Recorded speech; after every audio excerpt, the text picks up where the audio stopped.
Thank you for staying here. We'll quickly take you now to the Ministry of Information, where we are receiving updates on Phase 3 of Operation Halt.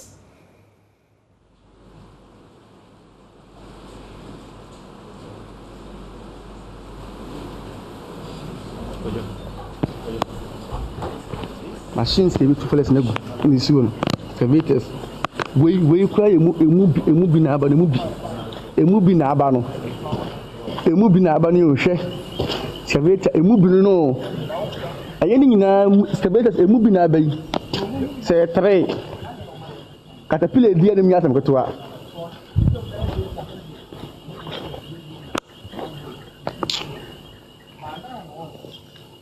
What you are watching now, or this particular piece, is one of the pieces put together by everyday Ghanaians who are disgusted by what is going on, and who will act and perhaps act in an untoward manner if government doesn't act. Can you show us the brim?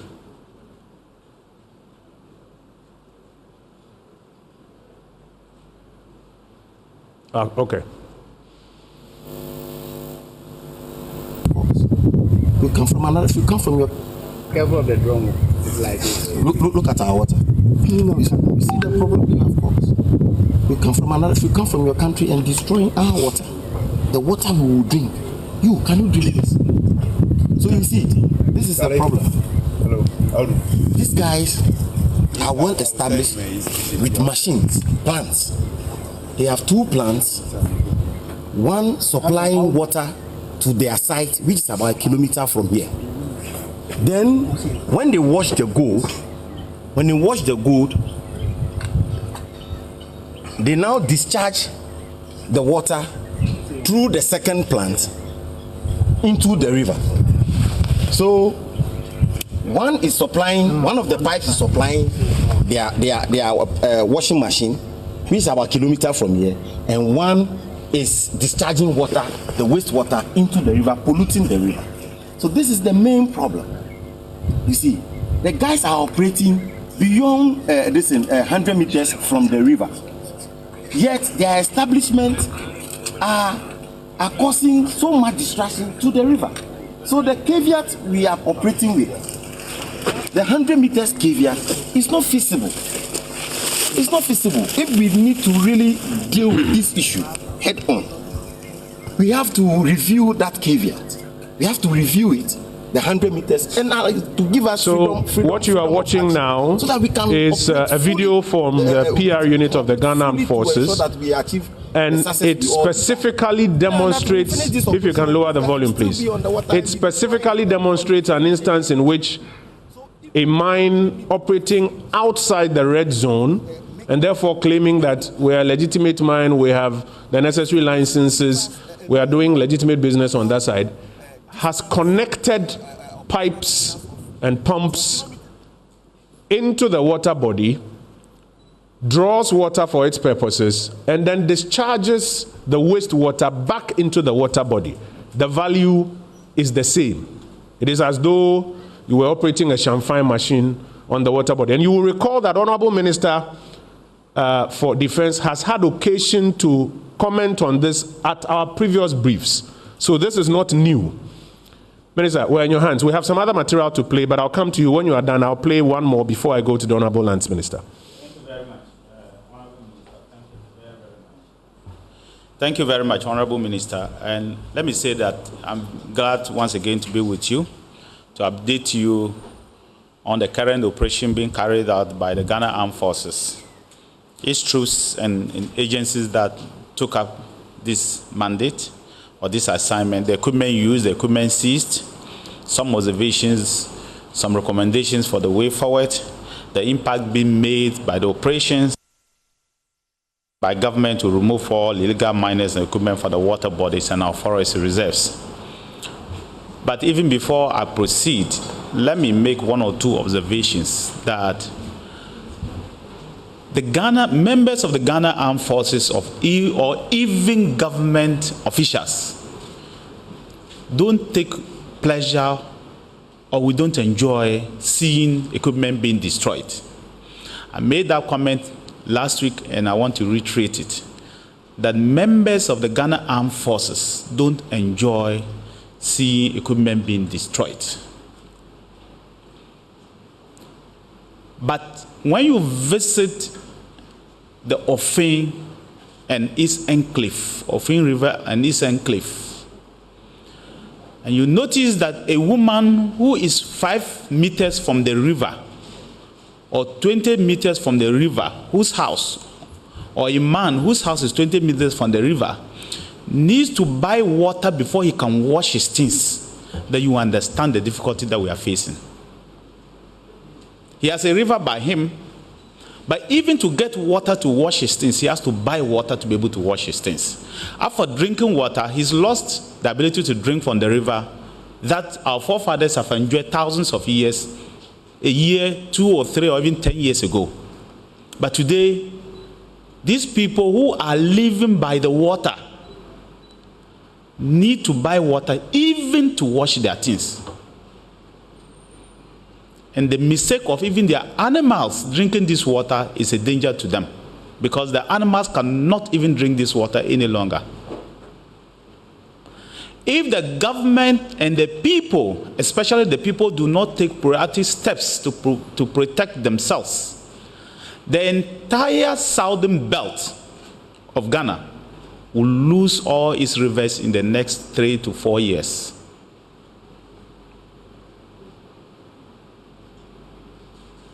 Because people have decided that the craze for money is more important than human life. Just a little comment I am passing. The members of the Ghana Armed Forces who are operating are picked from different units. They are not politicians. They don't even know how to do politics, and they don't get involved in politics. They have a mandate, and this is a decision taken by the government of Ghana, and they were asked to implement that decision. Rid off our river bodies and ostrich of the river body, that's both sides of the river bodies, 100 meters, or anybody who is mining, or anybody destroying our water bodies. For example, people who will draw water from the river bodies, some as far as 5 kilometers, 2 kilometers, 3 kilometers, and pump the dirty water back into the river bodies. Another phenomenon we observed, and as I go, I will say it, and the video will confirm it very soon, is what has happened in the River Brim in the eastern region. In the case of the River Brim, the target of the people mining are the river itself and its tributaries. So what they have done, particularly to the tributaries, is that they've killed off all the tributaries of the River Brim. They divert the river courses, both the tributaries and River Brim, they divert the courses, because they're actually looking to mine within the river belt. Now, to be able to mine within the river belt, they divert the courses, all the streams and the small rivers, they divert the courses and mine within the river body itself. Now, they do not even divert the courses back to the river, they divert it into ponds they have created to wash their gold. So they divert the river into ponds that they have created, leave the river bed dry, and then they are mining within the river bed, and then whatever water that comes through the river is diverted into their ponds. A responsible mining company will sink boreholes to feed its dump. It will create huge dams. If they cannot get water, they should sink boreholes to feed its dump. And these boreholes can be powered by either electricity or by generator. I have sunk over 100 boreholes for the people of Bimbala constituency using my common fund and other resources. And if a mining company is making millions of dollars from us, they should be able to sink their own boreholes, not just for their mining operations, but for the communities as well.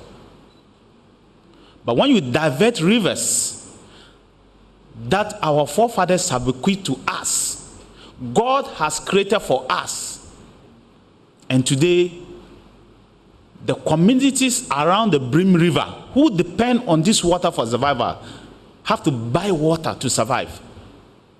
It's a danger we must stop. So it's not as if anybody has been targeted. Far from that. Nobody. In fact, the soldiers don't know anybody. When they meet an excavator, they destroy it as long as it is within their red zone. They don't ask who is for this excavator. And if somebody doubts it, I'll be happy to do a tour with people, senior Ghanaian citizens, senior journalists. I can do a tour with pastors. Let's all walk on the Brim River from beginning to the end. It may take you 100 kilometers, but let's all take a stroll. And you will see the danger and devastation that is being done to the people in the area. Maybe I may be in Accra here and drink clean water. I may not know what is going on, because I get my river water from the Volta, which is not polluted.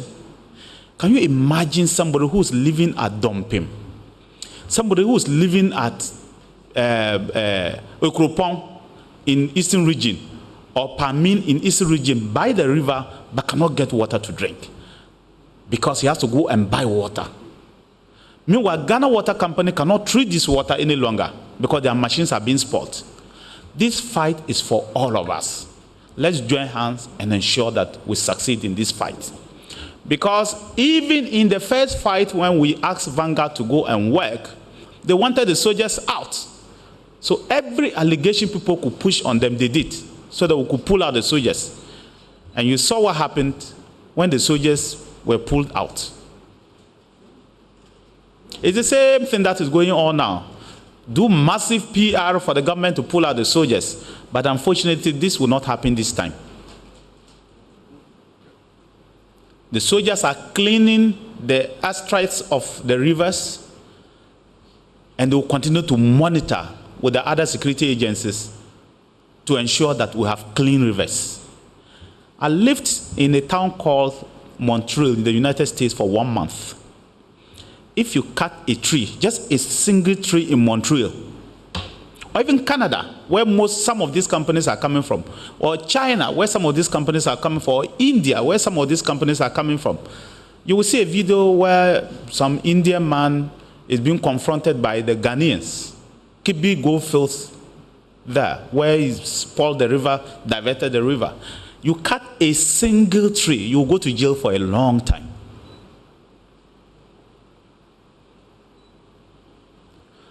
But ladies and gentlemen, honorable ministers, after a careful analysis of the last 2 phases of the operation, as has always been the case, we launched the 3rd phase of Operation Halt.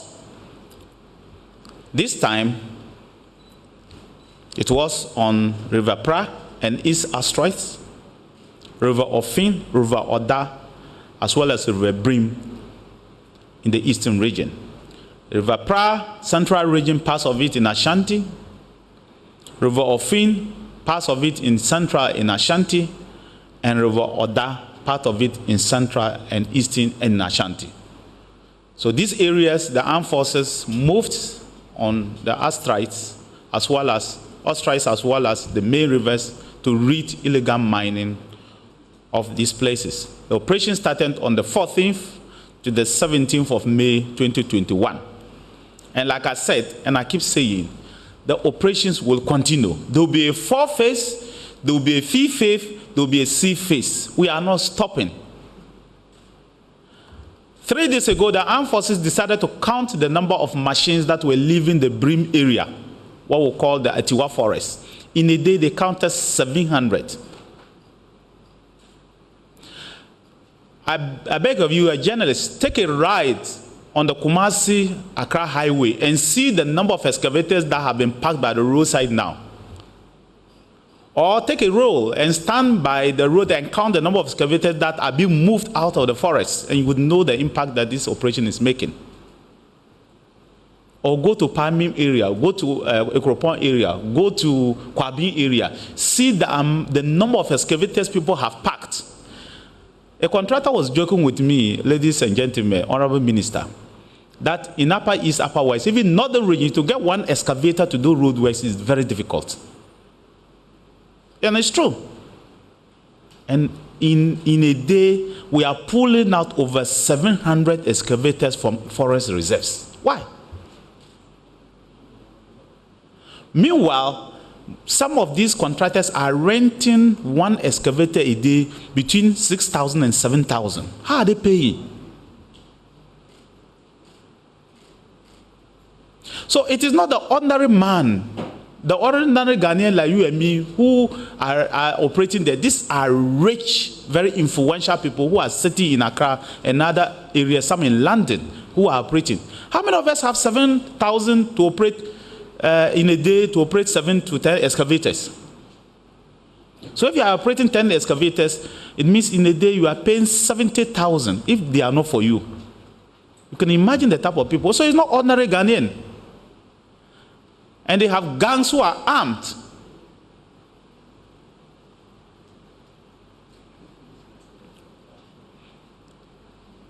Ghana Armed Forces deployed a total of 561 all ranks in this operation. The first operation, if you remember, was 200 men. I still see some of you writing that 200. No, it's not more 200. The first operation was 200. All ranks. The second operation was 400 all ranks. In this operation, there were 561 all ranks who took part in the operation. The Army contributed 461 all ranks. The Navy contributed 60 all ranks. And the Ghana Air Force contributed 40 all ranks, bringing a total of 561 all ranks. That's officers and men of the Ghana Armed Force. The above troops were deployed from 1BN, 2BN, 3BN, 4BN, 5BN, 64 Infantry Brigade, 153 Armored Regiment, Air Force, and Support Services Brigade Group. And they simultaneously cleared 100 meters astride the river mentioned. Additionally, the river teams from Ghana Navy and 48 Engineers Regiment conducted operations on the rivers with support from Ghana Air Force. During the third phase of the operation, the following rivers and locations were covered: River Ofin, River Oda, and River Brim. From Damboise through to Apia Krum in Ashanti, Achansi, Kufo Krum, Bayerbon, Asaman, Bethlehem, Subin, all these areas were covered. And for Oda River, Adaboa, Ahinyeya, Obin, Ni Obin, Odaho, Pano, Oyan Kwanta, all these areas were covered. Aboy, Dumasi, which is the confluence of the Brim and the River Pra, Apoli, Akimoda, Kede, Kibi, Kofri, Duakrom, and Yinam in the eastern region, all these areas were all covered. In fact, a lot of the troops began from Yinam and moved left and right of the river and started operating. It's very difficult to move, to stray far away, both for the safety of the soldiers and the fact that it's very far. So if you are not very close to the river, it will be very difficult to operate or burn any machine of yours. I saw a video saying, oh, they were 20 kilometers. The soldiers don't have time to move 20 kilometers off the river. Because of their own safety, it's not possible. To walk 20 kilometers, you know how many hours you used to walk 20 kilometers. So ladies and gentlemen, I wish to say that, announce that 49 excavators were burnt this time. The number kept increasing. Shamfai machines, 228. 87 water pumping machines. That's very important. 87 water pumping machines. If these machines are working every 1 hour, 12 hours in a day or 8 hours in a day, you can imagine 87, just 1 day operation, 1.5 days operation. And they bent 87 water pumping machines, 228 chamfines, and 40 excavators, all working within the Brim River. I mean, what sort of river are you going to get? If this were to work within 1 week, you can imagine the damage to cause. And this is not 1 week. They are working for years. Wooden structures, 76. So come. 76 wooden structures they did, and people are saying 76. 1 container, 7 gen sets, that's generator sets they are using. The plants for generation, 6. Motorbikes, 3 were all destroyed. A single hunter's gun, Barra single hunter's gun, 1 was also destroyed. But there are a few observations that we want to make that is a little different from what we saw.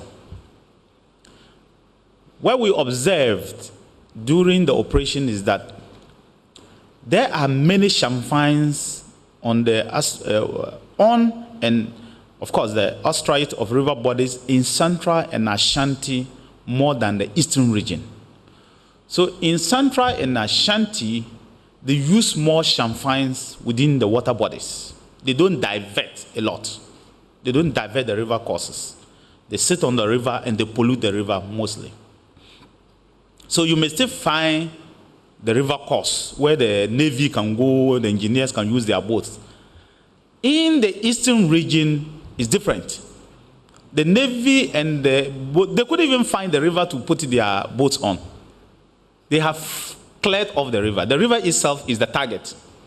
So they divert the river and use the rest of the water for their ponds and mine within the bed of the river. So after the tributaries of the River Brim, most of them are gone. You don't have them again. The one that feeds the River Brim, it's gone, completely gone. So most of the illegal miners in the eastern region use excavators to mine on the river and the ostrite of the river bodies. And to use an excavator means you have to divert the course to make it dry so that you can mine inside. And that's what they've been doing. They mostly use these machines to divert the river course to the illegal mining sites for the illegalities. It's a big problem in eastern region, the River Brim. Huge problem. Unlike the Central and Ashanti region, the illegal miners in the eastern region do not withdraw their mining equipment into hideouts and nearby communities upon hearing the military presence. I don't know what they thought. It could mean they were carrying out illegal activities with impunity. So the difference is that the big companies in eastern region are those who were doing the wrong thing. And so they said, we have a license. Yes, we have mining lease. So for us, they will not touch us. But what they did not know is that we're not touching the licenses. It's the illegality we're touching. Our target was the illegality. Our target was protecting water bodies and its tributaries, not your license. Yes, you can have a license. But if you are destroying the river bodies, the soldiers were supposed to make sure that they take out the equipment you are using. So the soldiers were not out to inspect licenses. For example, Ghana Water Resource gave a license to a company called Kibi Goldfields to draw water from the river. This is a government agency that gave a license, and they produced the document. Oh, we have a permission to take water and pollute the river because they gave us this license to do that. But the soldiers said, no, our orders is to ensure that anybody polluting the river, yes, you are a big company, we know that. But you've diverted the water, and there's a video to it. You diverted the water, and you are polluting the river body. So they banned those equipment. So when a company called Extra Gold came out and said they were the only people they banned, big company they banned, it's not true. There's a company called Ghana Gold, Kibi Goldfields Limited. They destroyed their equipment as well. Maybe because they don't have political voice, they were not making noise. But they destroyed their equipment as well because they were doing the wrong things. Unlike the Ashanti and Central, the terrain is rugged with huge manholes in eastern region. Big manholes and pits and trenches, and making work very difficult to maneuver with vehicles. So you might not even be able to use vehicles to maneuver because the trenches are big, they are huge, and they virtually, like I said, they are digging big trenches within the river and creating their own courses. So you couldn't even move.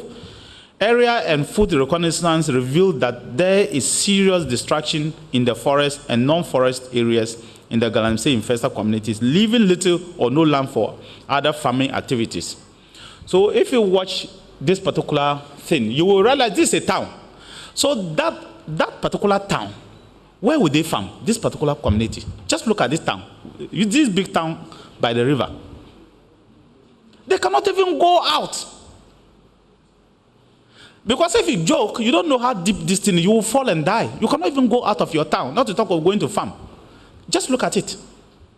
And these are kilometers upon kilometers. It's not like some meters. These are kilometers upon kilometers of destruction. And I wonder why the communities are allowing them to do that. Maybe because they're holding guns and threatening them. So the communities cannot talk. But if you have a town like what you are seeing there, and you have this destruction surrounding the entire town, where do you expect the people to get food to eat?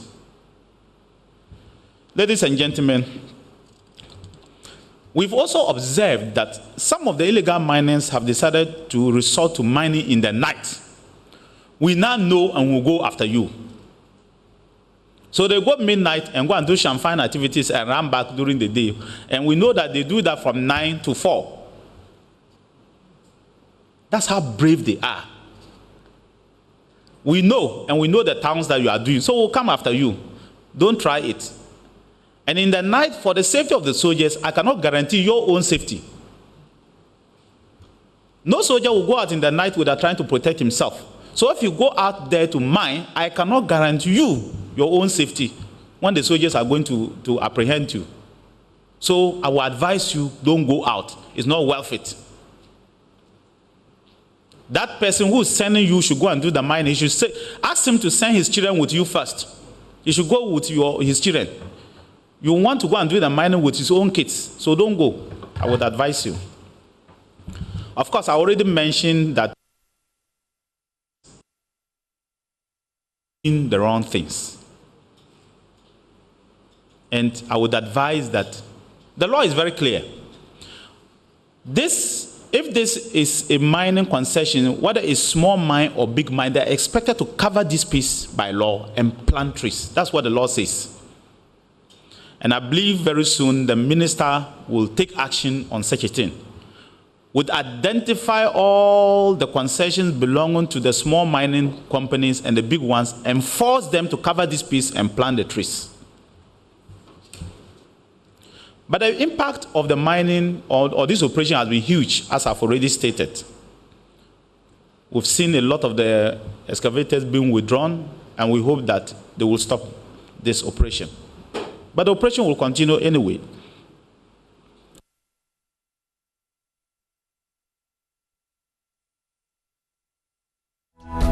Best of the armed forces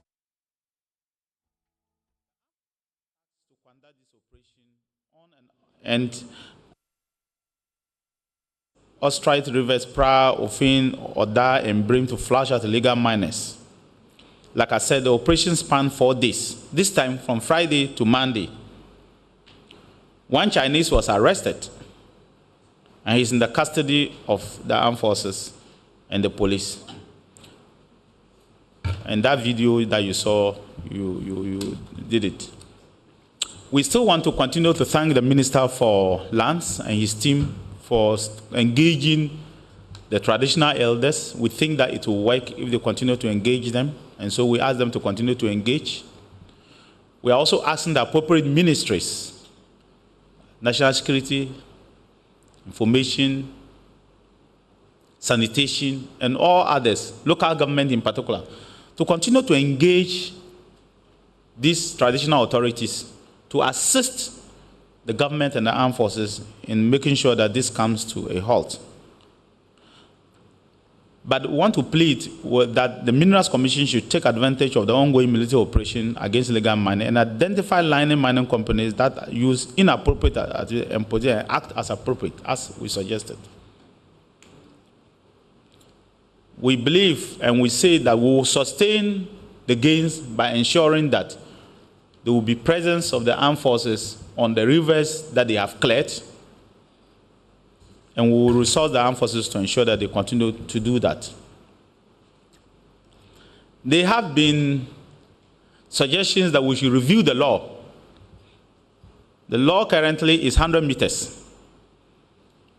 Suggestions from the armed forces themselves, suggestions from the media, suggestions from different people, that a river body in most times is low ground.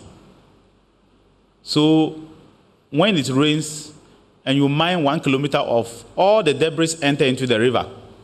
So you may clear the river, but it will take you 4 or 5 years to see very clear water because somebody is still mining 2 kilometers off the river. So when it rains, because it is low ground and the foothills of the river are high grounds, it will all silt back into the river. So there are suggestions that the minister should look at and trying to ensure that it takes the law back to Parliament and makes it 2 or 5 kilometers off the river so that we know that 5 kilometers, then we don't have anybody mining off there and you're not going to get debris back into the river, then we can get our clean water. Apologies for that. We just lost that feed from the Information Ministry, but we were just briefed or being briefed by the Minister for Defence on Phase 3 on Operation Halt, which is the fight illegal mining. And as you may know, there have been a lot of concerns, some who have alleged that their equipment were burnt even though they were mining legally. And earlier we were shown some videos by the Information Minister, and the Defence Minister made reference to them in his speech, one including a member of the PR unit of the Ghana Armed Forces who was talking about that caveat that, you know, people did not have to mine about 100 meters to water bodies. But there was a situation where someone had connected some pumps to the water body, even though they were not mining there, but they were still polluting it. The minister responded to that and said it all amounted to pollution of water bodies and they were going to deal with that. We've also seen pictorial evidence of the devastation caused by illegal mining in some parts of the country. It's worthy to note that the Defence Minister is very firm in government stance in dealing with this matter once and for all. And in fact, he did indicate that for persons who mine at night, he cannot guarantee their safety because he cannot guarantee the safety of the soldiers. And so I'm sure you can interpret and understand what that means. We will expect to hear from the Lands and Natural Resources Minister soon after the Defence Minister speaks. We are told so far that in this latest phase, some 49 equipment have been destroyed. We've also been told that the number of men who've been deployed in this particular operation has increased from 200 men of all ranks. And so that's just some updates for you in the fight against illegal mining. The minister also mentioned that they are not after people's licenses, but they are after illegality. So you may have a license to operate, but if you're operating illegally, then they will come after you. Hopefully we'll be able to work the lines and take you back to the Information Ministry. Do stay with us for more.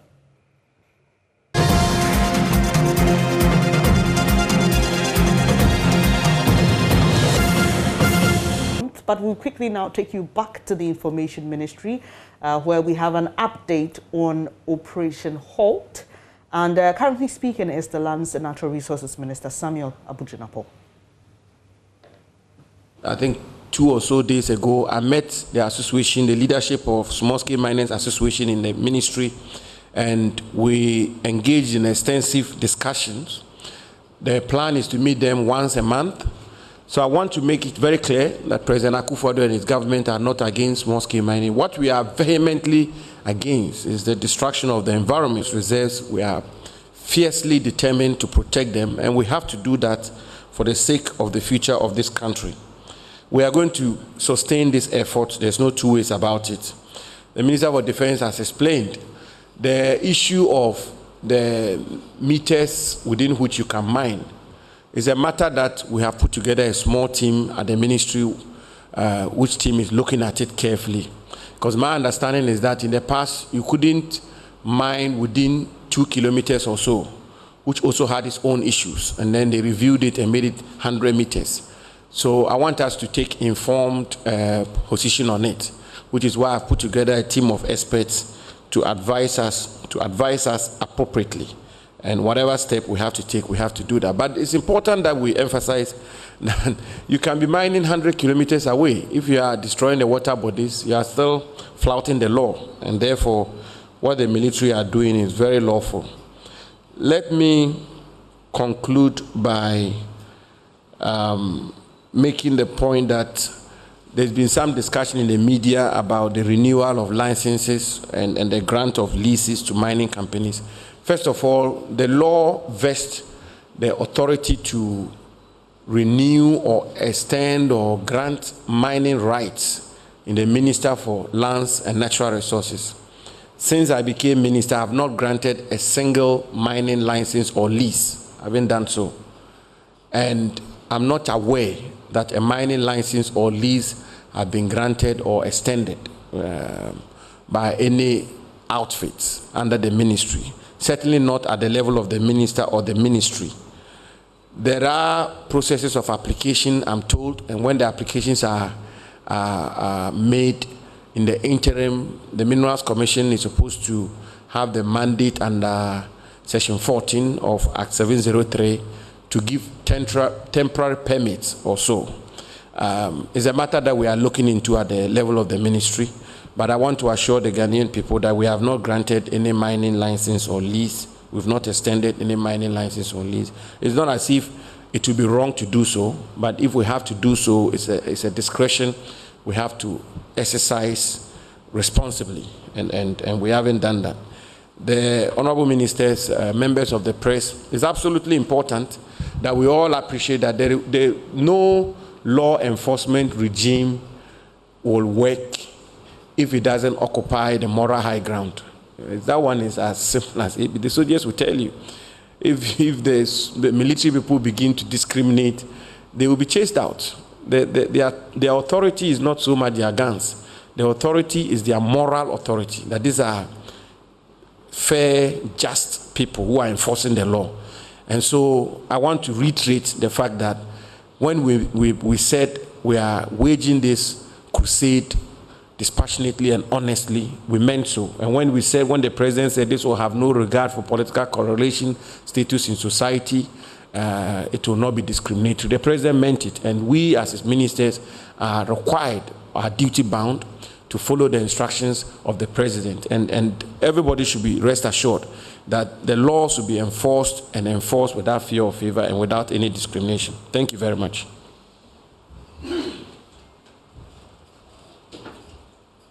Thank you very much. The Honorable Minister for Lands and Natural Resources, my brother and friend, the Honorable Samuel Abu-Jinapor. Colleagues, it's time to take your questions. You can just stay where you are. Just give me a wave. I'll direct the microphone to you.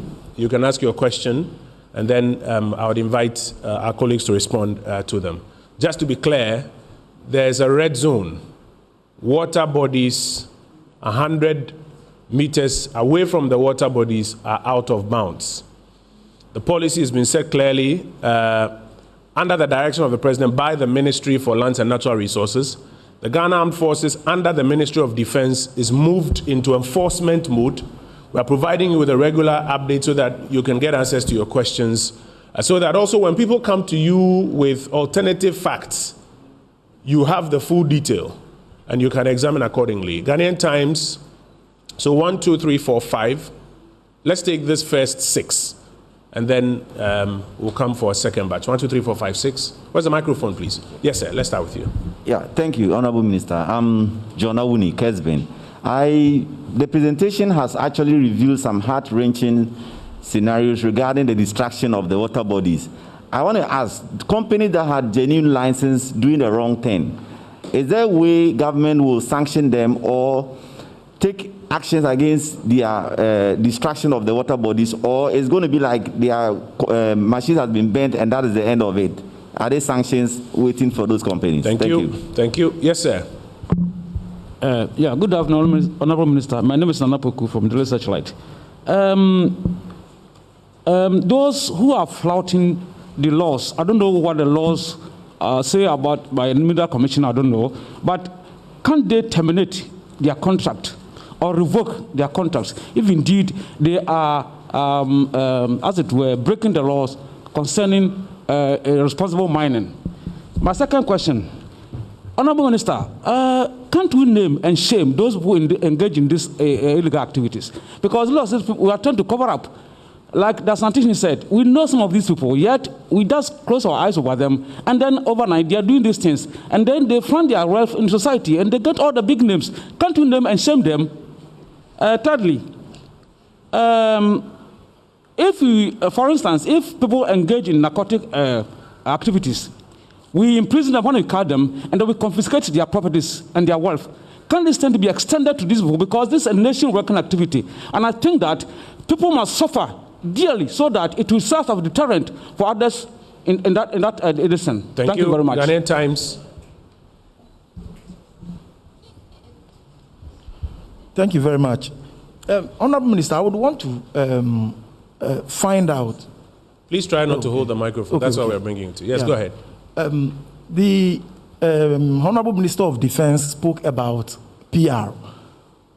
One of the tactics we have noticed is people engaged in some of these illegal activities very often use the media, throw out dirt on people leading the charge.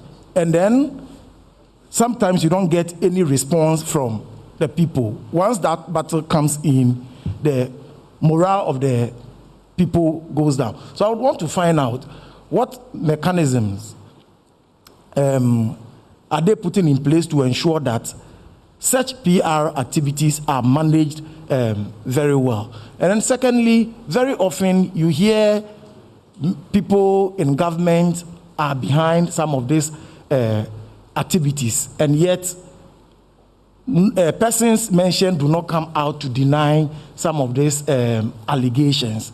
So I would want to find out if, as part of their strategy, there are mechanisms to ensure that regularly people who are alleged or are mentioned to be involved in some of these activities will come to deny so. I think two more, yes, and then I'm Franklin, Home-Based TV, and I want to ask the Home-Based TV, right? Yes, please. Okay, go ahead.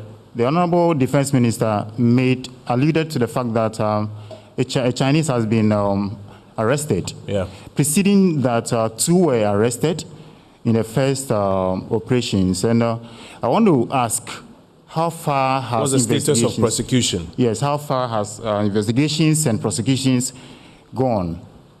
And is it going to be the same issue on as we had earlier, Aisha Wan's myth? Very well. Final one from JNA. So I'll deal with the questions of prosecution, PR and damping spirits, whether people who are named should be compelled to deny. Yes, sir. Yeah. Thank you, Honorable. My name is Athaminsa, JNA. Yes, go ahead. Go ahead. It's not sugar tapping. Go ahead. Don't worry. We can hear you. Yeah. My first question. The Minister of Defense rightly said that the large mining companies are rather doing the wrong things by mining and failing to recover the said area. In the case of the eastern region, okay, the evidence is that the properly licensed mining companies are the ones that are doing the wrong thing and using the fact that they are licensed as an excuse. I think we should get the context right. Okay, so I know before the Minister of Lands and Natural Resources issues a license to a mining company to operate, they are supposed to sign a bond to contribute a percentage of their profit towards reclamation of the mine area. I want to find out over the years how much or the quantum of money that has been contributed towards that fund, and how the government enforce the mining companies to do the right thing. Then 2, a number of critics who have openly criticized the burning of excavators seized by the Operation Halt task force said there's no law backing the burning of excavators. And I want to find out from the Honorable Minister of Lands that if he can quote a specific provision in the Minerals and Mining Act 703 of 2006, categorically stating that when an excavator is seized in those red zones, they're supposed to burn it, so that at the end of the day, Ghana will not suffer judgment debt, because I've heard some people who are threatening to go to court. Can he quote a specific legal provision that supports the burning of excavators? Very simple question. Thank you. Okay. And by the way, this is just a side comment. I hear people saying that once something is not written in section something of some act, it's not law and it's not applicable. In the UK, they don't even have a constitution. They don't even have a constitution. Yeah, as in like a written constitution. They don't have it. There's something called the common law even in Ghana. There's customary law. So this newfound argument that once you can't say section 3 of act something, it is not law, is a very dangerous argument that we've been making in this country. Honorable Ministers, I would invite you shortly to respond. I just want to deal with about 3 things. First of all, I think we must also recognize that we are in a democracy. And the same principles of free thought, free expression, free media that you have, the next person also has it. And a person or a company who is involved in any of these acts can also actually employ some PR methods to attempt to obfuscate or change the narrative or confuse the public. And nobody can stop them from doing that. Let's be clear on that. The same way that you can have a particular position that you express, others can have counter views, people can tell lies and do all sorts of funny things in a democracy, and you can't stop them necessarily from doing that. What our obligation is to ensure that, like I mentioned earlier, in the spirit of transparency, the facts are made available to you, and you, our colleagues in the media, also, with the greatest of respect to you, do not just become a conveyor belt for conveying anything that anybody puts out to you, but you have an opportunity to go out there and test and do some basic investigation or research and validate. For example, if a company says we have a license and therefore we are not caught by this, and the government officials, the military, saying that you may have a license, but you've connected pumps to the water body and you are polluting as such. So what do you as a journalist do? We can't compel, for example, the company that is also being accused, or an individual who's been mentioned, we can't compel him to necessarily put out a denial. And we can't make a rule in this country that silence means consent per se. There are those who may choose to ignore such allegations about them, etc. But we have an obligation. We are fulfilling our part of it. This is like the 3rd brief on this matter. Ministers are going out there bringing you materials, Ghana Armed Forces, PR bringing you material. So if somebody is also trying to obfuscate or change the narrative, you also, with the greatest of respect, have an obligation to do some validation, some investigation, so that you can tell the public.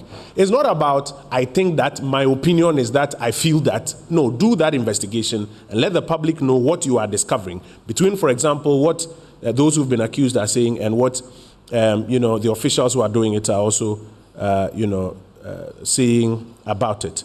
The Attorney General, I know, has prepared a brief on those who've been arraigned before court so far, including the Chinese, as you mentioned. Honorable Ministers, with your leave, I would ask that he be given an opportunity to provide that information on his own, because they have done their part. Prosecution is now at the behest of the Attorney General. So before the end of this week, we'll get that one page out that spells out the status of prosecutions of all of these persons for you. Key question, are there sanctions beyond the destruction of equipment? Can these sanctions include termination or revocation of licenses, even publishing a list of companies that are involved in this, or can they even extend to the seizure or the forfeiture of wealth, assuming you want to do a tracing of assets that have been acquired from illegal conduct. So I think is the actual definition of money laundering or so. Honorable Minister, you may want to take the podium and then respond to that. And then there are questions about, is it true that there's a bond for reclamation? Is it being enforced? Can we speak to outcomes so far? So the Honorable Ministers will respond to those, and then I'll come to the final batch of questions. We are biased towards ladies, so the ladies, if you give me a wave, I'll divert the course of the questions, and then I'll come to you directly.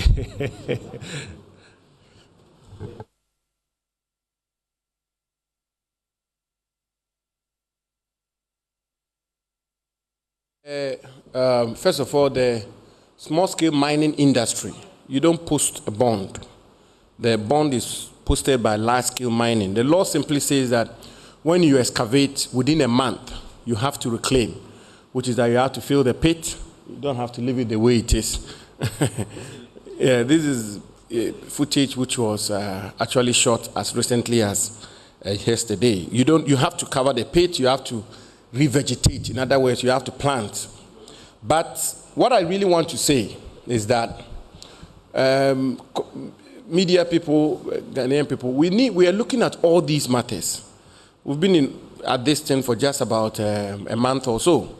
And the issues of whether or not small-scale mining companies should post bonds is something that we are examining carefully.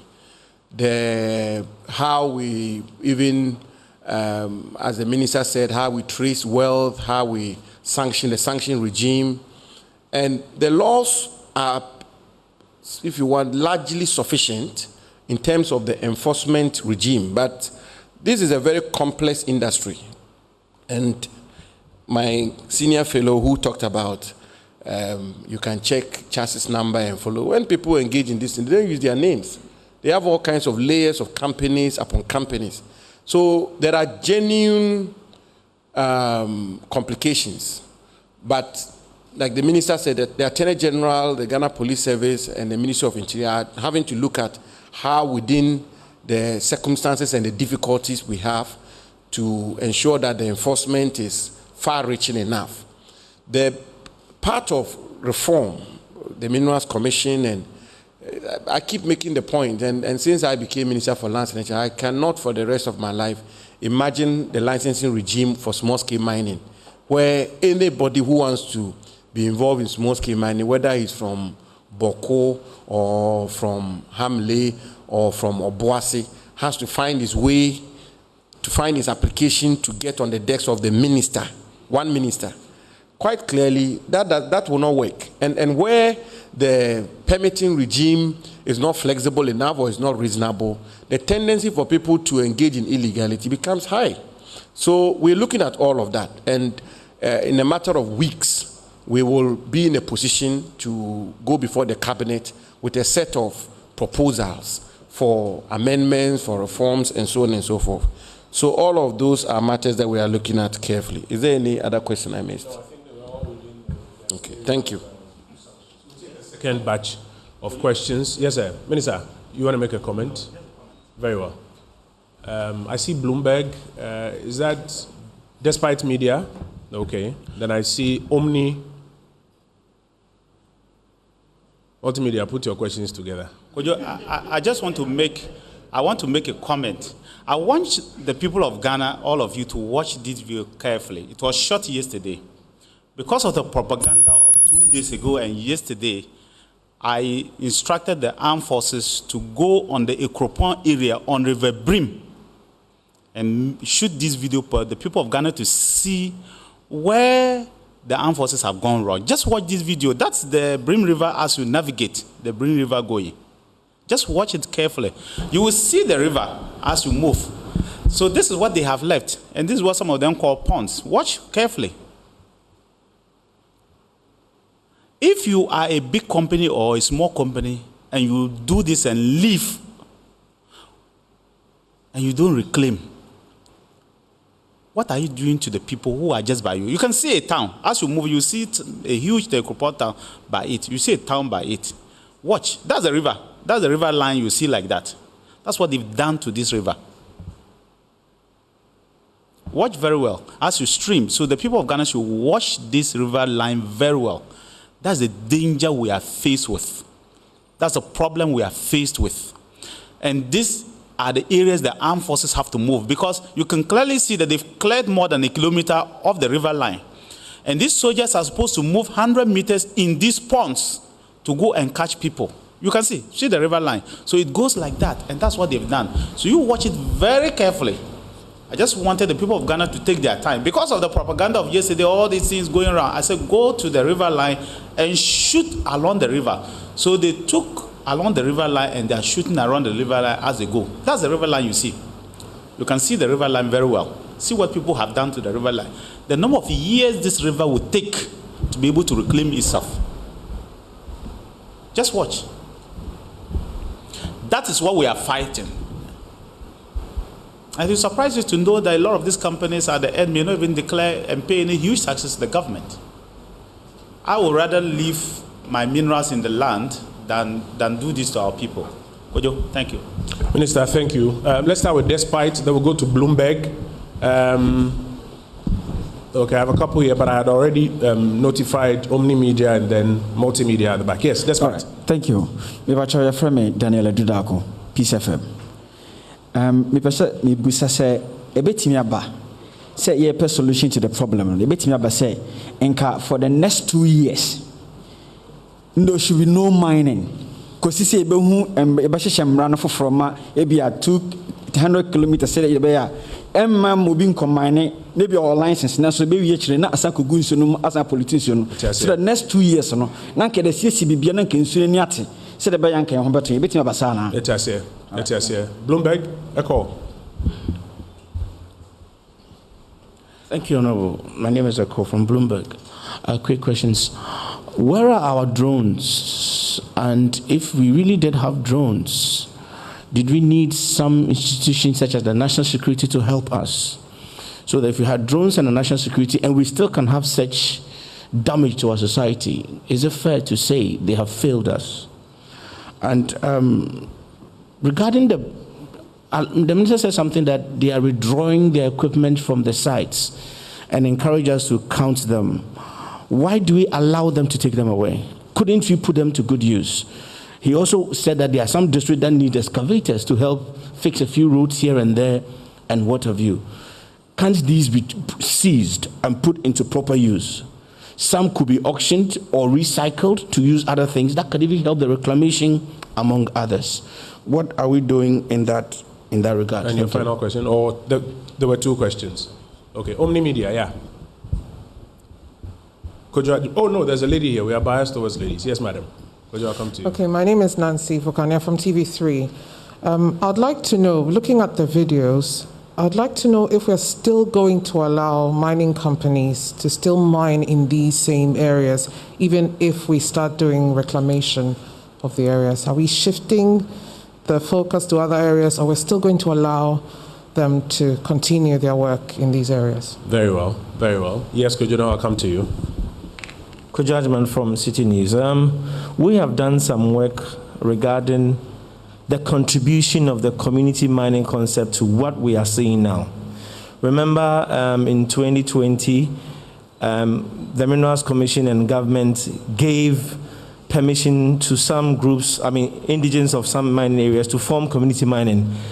That is what we are seeing now. What has the Minerals Commission and other agencies done to scrutinize the activities of these community miners? So do we have any data on a correlation between the community mining program? It's an observation we've made. No, I'm trying to understand your question. The question you're asking is, do we have any data that connects the community mining concessions or program to these levels of devastation? Yes. Okay, right, understood. Yes, sir. Yes, sir. My question is specifically to the lands minister. And he said that since he was sworn as a minister, he's not issued any license. Yep. But we know for a fact that the Extra Gold Mining Company Limited has put out a renewal license dated 24th March 2021. And the minister can correct me. I know he was sworn in on the 5th of March. So how does he explain that bit? of the renewal license from the Extra Gold Mining Company. That's one. Let me see if I understand you. Okay. Extra Gold Company Limited has put out a document that says that their license was renewed on the 24th March. On the 24th of March. March 2021. Okay. Yes. And the minister was sworn in on the 5th of March. That's correct. They put this out where? On their website? But they sent it to us. I mean. Okay. The company itself. The company sent it to us. Well. Minister, I'll give you an opportunity to respond. Okay. And then secondly, the Member of Parliament, I mean, of course, he's an MPP member, Kennedy Japan, consistently has been making the claim that they are top official members of government who are into illegal mining. He says that the president will fail if he doesn't deal with them. I am asking if the minister is interested in this information and would want to invite Mr. Kennedy Japan to assist with the people who are doing that. And again, a question about government playing the ostrich, and they want government to target the action towards the people or individuals who are dealing with who are engaging in illegal mining. And any specifics? No. He says the Honorable Kennedy Japan says that there are top government officials involved. His question is, will you be interested in inviting him to name those specific persons? Exactly, because they want government to narrow the whole issue about illegal mining. Has he put out any names, by the way? Not yet. He's just made the argument that they are top government officials. Yes, of course. Very well. Of course. Very well.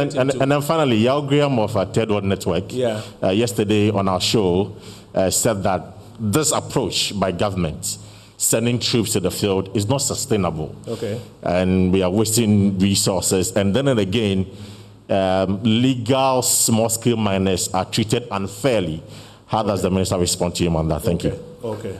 So what's the minister's response to Mr. Yao Graham's opinions? Abednego, final. Good morning, Honorable. Yes, sir. If I'm Abednego, Asante Asiru. That's my body. May I do my FM? Ghana's number one radio station. I was a project team station. Very important. Yeah. Honorable, my question 3 in 1, but my boss papa. Honorable need to say some excavators will not park it along the forest area, almost year free bush at the back one home. I didn't know more money free ho. And from Nkobabia or parking instead of some beja and I see roadside there at night they can easily go back. I'm betting me outside acquire mining. Send a worker say if you more engaging in night mining from 9 to 4 a.m. We know so that China Extra Gold Mining Limited on Adome for burning issues. Yene Yaokumi, the 2020 parliamentary candidate for Akwitia, Ekasaya, or no spokesperson for MPP National Women's Organizer, Madam Kitty Jemfua. Okase, woman and echo honorable last minister on the meeting. I'm going to say where they are mining, or more operation and now someone will illegal mining home. Nti me person me visa minister say, but I say oba ho ne be meeting e man clarity and I say go ahead say konkoye mining and I say they have the required document to engage in mining and I say koye na engaging in illegalities and I say ne running show some be no na mo ye and I say documentation but no more engaging in otherwise, but I think that they've explained clearly, say, about who license and I say who need license. But I'll give him an opportunity to respond to it. Say, there's somebody also a spokesperson for Extra Gold. Yeah. Now, or say, or Michelle, there's no call minister, no sector minister, say, or they are legal. They are legal to operate. Open find out say one, no crime now, and two.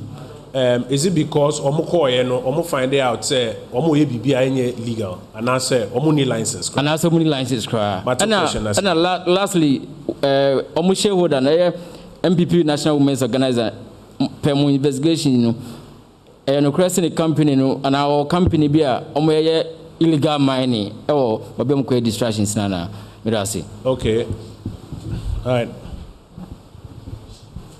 I will come for responses. Yeah.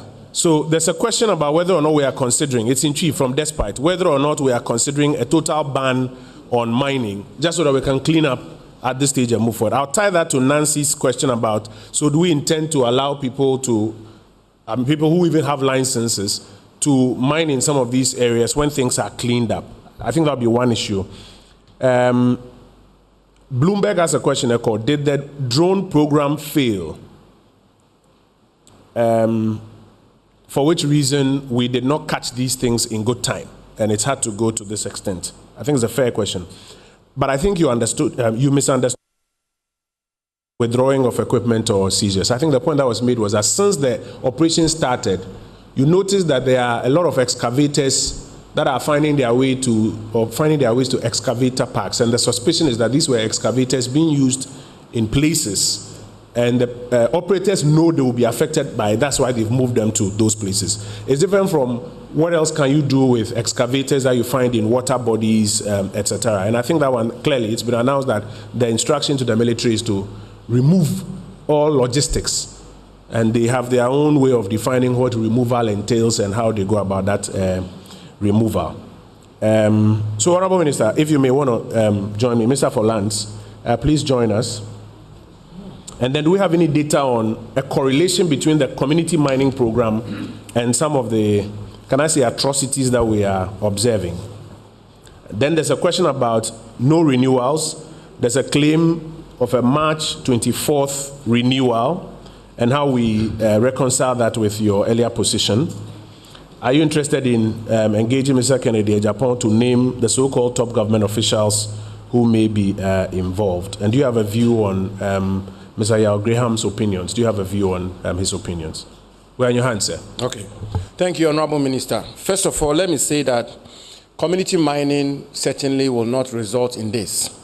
That we are very clear about. It's not a perfect system. There are deficiencies with community mining itself. We are working to enhance how community mining is done here in Ghana, and it certainly will not result in this. And let me also emphasize, I think that the way the questions are being asked, there's a little confusion. We are not, I keep making the point, the operation is restricted to water bodies and forest reserves. So if you are mining elsewhere, ordinarily, you should not have a problem, except as the minister rightly pointed out, you are in a situation where you are mining far away, but you are tapping water, washing and polluting the water resources. So the issue of community mining resulting in these kinds of devastation will not even arise in the first place. So that would be the answer for that. The Honorable Kennedy Japan is a senior colleague of mine whom I engage with many times. We speak quite often. I will speak to him. I mean, if he knows of any government officials who are involved, I'll be very happy to find out, and we will deal with it according to law. The question about the permits. Well, I found out about this, the issue of extra gold and their permits, just as you probably also found out when the allegations were made. This was the first time I also found out about extra gold and their permits. But just so that we set the facts straight, the permits, they've shown to me at least what I have seen from the officials, and which is the basis for which we are being questioned. One is the mining operating permit. That is not a mining lease. That is not a mining license. That is not a grant of a mining license. It's not the extension of a mining license. That can only be done by the minister. The grant of a lease or extension of a lease can be done by the minister. One is also a permit for exploration. That also is not a mining lease, it's not a mining license. My understanding is that, and I've looked at the law, Section 14 of Act 703 says, when a company has a mining lease and before the expiration of the lease, the company makes an application. When the lease expires, the Minerals Commission has a mandate to grant a temporary mining operating permit pending the determination of the application for the extension by the minister. But I must also be very quick to add that these are decisions taken by the Minerals Commission and its officials. These are discretion exercised by the Minerals Commission and its officials, which on the face of it will seem to be within the four corners of the law and the four corners of their mandate. They didn't have to consult me on that because that's not how it works. The circumstances under which the permits were issued and whether or not the discretion was exercised reasonably, justifiably, correctly, so on and so forth. As I said, the ministry is investigating that. The outcome of it will be made to all of us, will be made known to all of us. So this is it. And my response to that will be the same about whether or not an official of Extra Gold came to see me. Without sounding populist, it's open books. There's nothing to hide. So no difficulty. Any people come to my office every now and again. There's a huge number of people who come into my office on a daily basis. Small scale miners, medium scale miners, large scale. That's my work. They are supposed to be people that we are to supervise and so on and so forth. And so it's reasonable for an official of a mining company to come into my office. And you can check it out. You can come in as a spy and you will find out that my hymn sheet is always one. I will ask you 3 questions. Do you have a permit? If you say you have the permit, are you mining responsibly? If you say so, are you, when you excavate, do you cover the pit? Do you revegetate? If you say yes, you are my very good friend. You are my best friend if you do those things. But if you don't do those things, you can come and misrepresent facts to me. That will be your cup of tea. When the enforcement catches up with you, you will have to deal with it. So people coming to see me in my office is inconsequential. People come in, I'm a public officer. My office, the doors are opened. But the bottom line is that we work in the spirit of transparency and integrity. And there's nothing to hide. So my answer to whether somebody from Extra Gold came to see me or not, that will be the answer I'll give you. Yes. And the final one, the ban, which was asked in Twi, perhaps I should answer in Twi as well. And because a lot of our people out there who are involved in this mining and are listening to us as Twi-speaking people, Maka and Prebibri, Messas with Tim Subim, or Mampenyin Kuntia mining. A good dinner you to know on cars and more beer and two, nor see any no quite papa so. Ya ban nibida, and then ye sin suo, and ye quiet, and near Bohobine. Until I me bia, so boy, yes, we bit my boamo. Na a good dinner you to know beer in your home for so. Na a de punto abba and put him abba, yes, we are brabom. Na mo bois a bino, na ye soon dear, young cohon. Ye quiet no so no ye nkose na mine na mo ye no ye ni minerals commission for betenasi ni ahwe kwan be fa so akra bibia amamo. I don't have an appetite for an outright ban. I don't have that appetite. I think the strategy we have deployed now is one that I have faith in, I have confidence in, and I believe if we sustain it and we continue with the broad-based engagement, tomorrow, God willing, we are meeting the National House of Chiefs. The chiefs have a very important role to play. Wherever we visit, we meet the regional houses of chiefs, and we are calling upon them to assist and to partner government. If all of us work together, I believe we'll be able to resolve this matter. And we do so with a sense of courage, and the issues of blackmail and people throwing mud at us and the rest, I don't have a problem with that. Everybody who does his work and do it to the best of his ability, there are consequences about it. So we will move on. Thank you. Thank you. It's an occupational hazard. So I hear the new expression on social media these days is we move. Minister, I will take the final word from you. Minister, thank you very much. First of all, it will be very difficult to go on the road from Kumasi to Accra arresting excavators just because they are parked there. They may not have been parked there 2-3 days ago. They may have been moved there maybe just yesterday. But it will be very, very difficult to justify why somebody has parked his excavator by the roadside and you go and seize it. I think that we'll be going too far. The red zones have been established, the forest reserves and the water bodies. Clearly now we are dealing with the water bodies. Any excavator found within the water bodies, as the armed forces have been told, must be made never to work again. It's as simple as that. And that is what we are doing now. We are not going beyond that mandate for now. We'll get to the forest reserves and do same to them. But clearly now the armed forces are targeting the water bodies to ensure that we clean them up. If you take your excavator and go and park it in Nkoko or by the roadside, we don't have that mandate to go and seize that excavator. So those who think that we should have gone ahead to seize it, I'm sorry, we may disappoint you a little. That's why we are not seizing them. it is very important to understand what the government is doing. The armed forces are doing a surgical operation from day one. I use that word.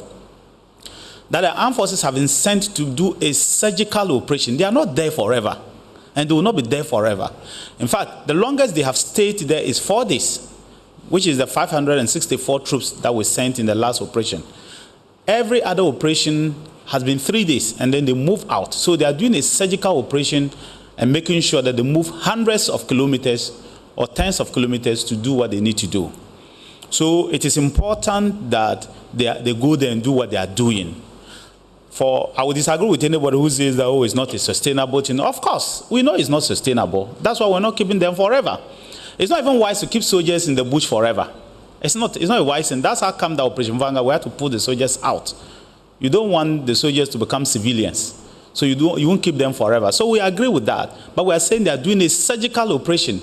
And you must judge this operation in the context of the fact that it is a surgical operation. And once that is achieved, we'll move on. In the 3 operations that they have done, they've done virtually 70% of the major river bodies. They've covered 70% of the major river bodies. And they keep monitoring it through plain clothes, through helicopter movement, and through drones. And for the armed forces, yes, they use drones to also track people and get to them and target where they need to move, and that is there. As for top government officials, listen, any Ghanaian or anybody within Ghana or even outside Ghana who has evidence that this top government official is doing mining, don't leave it. You are doing harm to the people of Ghana. It's not about Kennedy Japan. I'm not talking about just Kennedy Japan, any other person. You will do harm to the people of Ghana if you have such information and you are keeping it. Take it to the appropriate authorities. That's your civic duty. Let us know. I have said, and I use myself as an example, twice. I've mentioned that if me, who the soldiers are operating under, I'm engaged in this kind of thing, the president will fire me in a minute and prosecute me as well.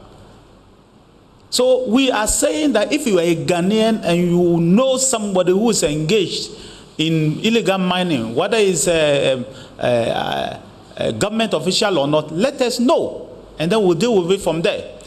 Kate Jemfo, I understand, is the managing director, but it's a CEO of that company. And I hear he's a Canadian or something like that. And I know that there's a CEO of that company.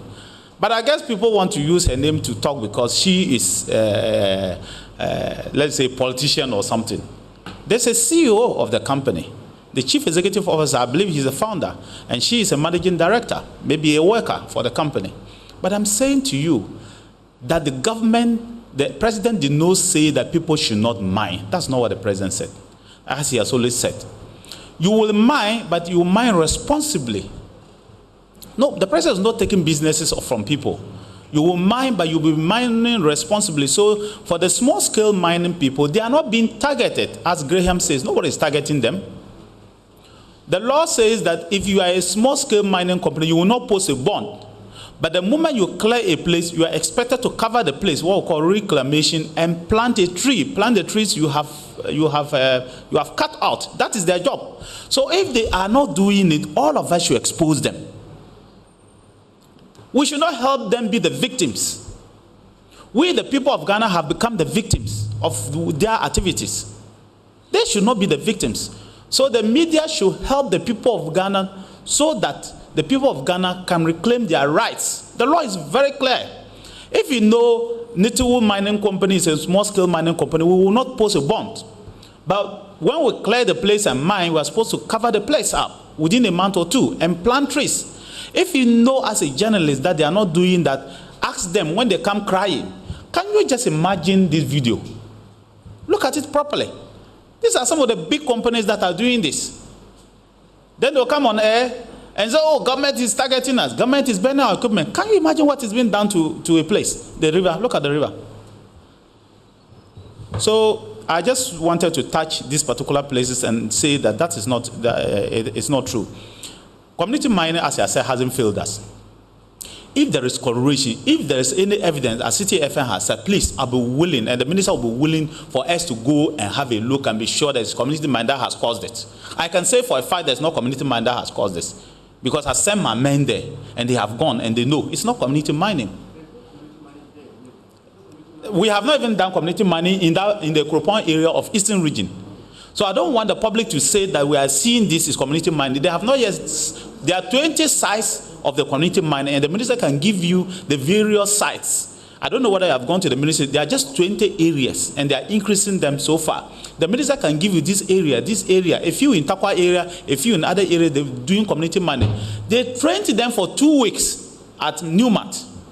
Before, they trained them on responsible mining for 2 weeks before they deployed them to the field. So if you take the areas that are doing the community mining, go and see what they are doing. But if you say that it's a community mine that is creating this, it will leave a bad imprint in the minds of the people. Because in the Kropon area of Eastern Region, where this was shot yesterday, Pahabim, Kropon Jana area, we don't have community mining concept there yet. So I just wanted you to know that. Thank you very much. Thank you, Honorable Minister. Colleagues, this is what time will allow us for. I want to say thank you to Brigadier General Eisi Amwa, General Officer Commanding Southern Command, Brigadier General Mahama Abdullahi, Director General Joint Operations. We also want to say thank you to the Honorable George Mekuduka, Deputy Minister Designate for Lands and Natural Resources, the Honorable Benito Usubio, Deputy Minister Designate for Lands and Natural Resources, the Honorable Fatima Abubakar, Deputy Minister Designate for Information, the Honorable Samuel Abu Jinapo, Member of Parliament for Damongo, Minister for Lands and Natural Resources, and the Honorable Dominic Nitiwo, Member of Parliament for Bimbila and Minister responsible for Defense.